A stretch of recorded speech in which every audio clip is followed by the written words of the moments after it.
श्री कृष्ण गोविंद हरे मुरारी, हे नाथ नारायण वासुदेवाय। हरिओम नारायण। अष्टावक्र गीता प्रकरण चौथा, सूत्र चौथा। अनुवाद।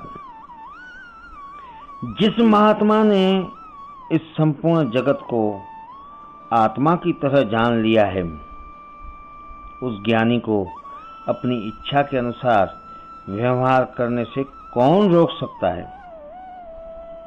व्याख्या। जो अपने को आत्मा से भिन्न मानकर मन एवं अहंकारवश जो कर्म करता है, वही कर्म उसे पाप पुण्य का फल देते हैं तथा उन कर्मों के फल का भोक्ता भी वही मन और अहंकार होता है। किंतु जो इनसे पार चैतन्य आत्मा में स्थिर हो गया, जिसने इस संपूर्ण जगत को आत्मा की तरह जान लिया है, तो फिर न कर्म करने वाला बचता है न उसका फल भोगने वाला, क्योंकि आत्मा न करता है न भोगता, और जो मन और अहंकार करता भोगता था वह जा चुका है। अब उसका अस्तित्व ही नहीं है, इसीलिए पाप पुण्य होता ही नहीं है। जनक जी यही बात कह रहे हैं कि जिस महात्मा ने इस संपूर्ण जगत को आत्मा की तरह जान लिया है, उस ज्ञानी को अपनी इच्छा के अनुसार व्यवहार करने से कौन रोक सकता है।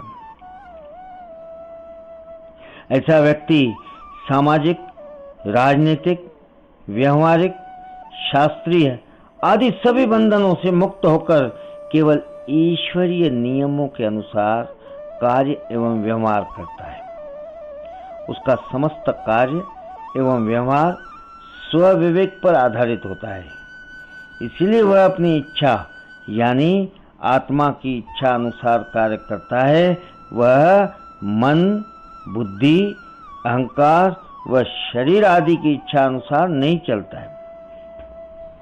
इन सब बंधनों से वह मुक्त होकर परम स्वतंत्रता का अनुभव करता है।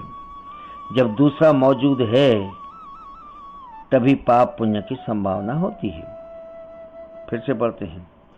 जब दूसरा मौजूद है, तभी पाप पुण्य की संभावना होती है। जब दो हैं ही नहीं, तो कौन पाप करने वाला, किसके साथ पाप किया जाएगा, कौन भोक्ता, कौन भोग्य है। यह पाप पुण्य द्वैत की ही भाषा है, अज्ञानी की ही भाषा है।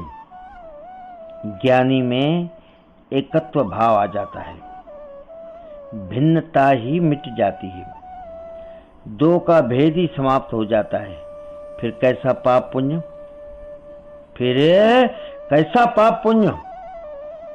जिस प्रकार शरीर का एक अंग किसी दूसरे अंग को कष्ट नहीं पहुंचाता एवं सहयोगी करता है, यदि भूल चूक में कष्ट पहुंचा भी दिया तो न तो दूसरा अंग उसका बदला लेता है, न उससे क्षमा मंगवाता है, न पहले अंग को कोई पाप ही लगता है कि वह इस कर्म का फल भोगेगा।